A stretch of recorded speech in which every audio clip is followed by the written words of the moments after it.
چرا تخت تخت یک دو نزدیکتر اینجا به اینجا باشه. اگر بین ماکسیموم بالجینگ و نزدیکتر اینجا در یعنی دو جای متفاوت میشد بالجینگ ولی ترجیحاً شما جایی برید که کمترین چیزو داشته باشه، کمترین فاصله رو از آن داشته باشه.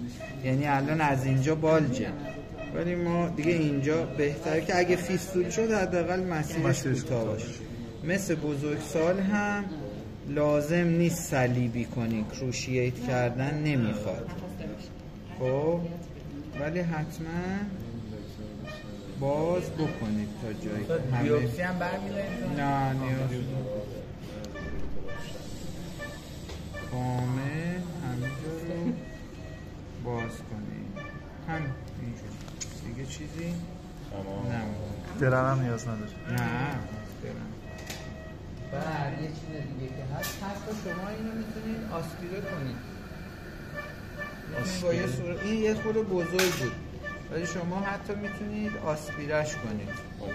مثلا نمیشه درم بزنیم سوچور بزنیم رو آخه برای کار منطقی نیست.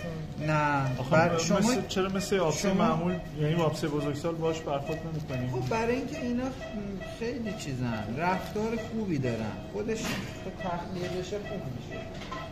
یه ذره آب بده با این جای بتادینش هم. نه شما بغل